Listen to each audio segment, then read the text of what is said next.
What up? And welcome to another episode of From the Script to the Screen.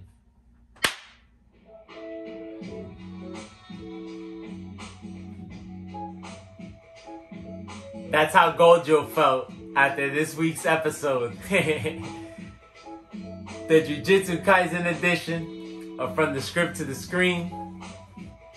Episode 4 is out of Season 2, covering Chapter 73 to 76 of Volume 9.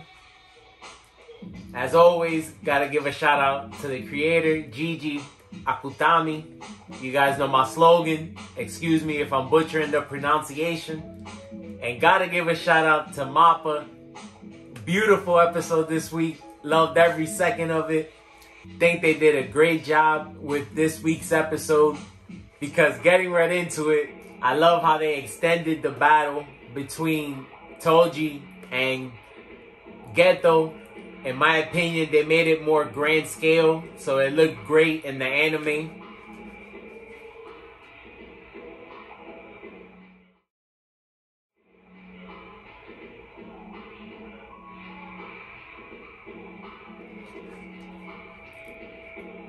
Something I love seeing this week. While I was watching the episode, I kept saying to myself, I haven't seen somebody move like Toji in a long time.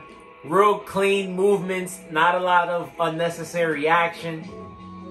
And we see here just how Geto said he cuts down one of his strongest cursed spirits with ease, reinforcing just how much of a beast Toji is. You see that Geto tried to bust out multiple cursed spirits, all type of cursed spirits, to try to slow him down, but wasn't really able to do much. We see just how much of a fan Toji is of knives. So again, just like he did to Gojo, he cuts him up, but he leaves him alive, stating that Geto, since he does have curse manipulation, he doesn't want to kill him because he doesn't know how many cursed spirits or what type of cursed spirits he possesses. Says he doesn't want to trouble himself, and it's something that you should take note because it comes into play later on. And again, like I said last week, Toji completes his mission, and we see him go back and meet up with some people of the group that paid him to carry out the task. And they explain how this, what you would call religion, goes back some time. And that, long story short, if they would allow Tengen to, again, assimilate with a human, it would be somewhat of an impurity, a catastrophe in their eyes, and so they didn't want to allow it. They were surprised that Toji was even able to do it. Like they said, they didn't expect it. But in the end, everything ended up working out for them. And towards the end of the episode is where I feel like Mappa did their best work.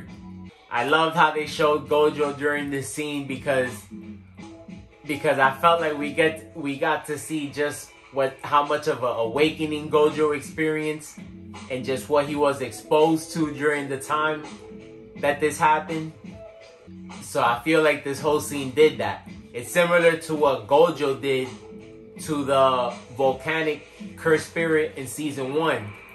We saw that he was just rendered useless, unable to move because all the information that he was processing at the time was beyond his capacity. And what's cool about this is that, of course, since Gojo possesses an infinite amount of cursed energy due to his cursed technique, we see him process everything. Like he says, he can't even be mad at this moment because everything is beautiful. And like I said, it was a beautiful episode. Loved it. Of course, the only reason why Gojo's even alive is because this is what forces his hand to use reverse curse technique. That's why he learns it. And here we see Gojo use purple for the first time.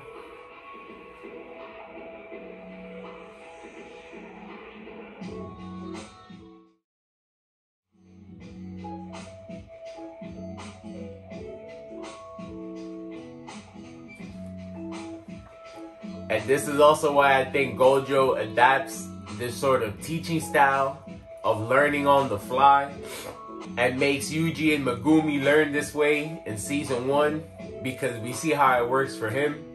And we see the damage it does to Toji basically wipes out his left side.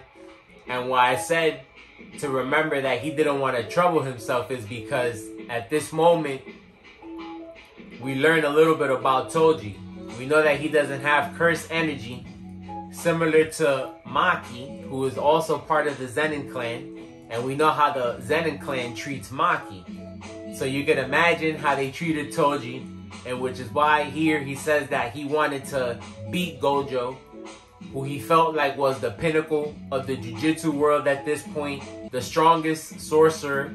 Now we know why Gojo constantly says this. And because of a little bit of pride, it ends up killing him. And so we see that little bit of regret. He remembers Megumi, his son, a little while earlier during the episode, mentions how Megumi means blessing. And so he tells Gojo to keep an eye out for a child that might join the clan in a couple years. Fast forward us to what we see now in season 1.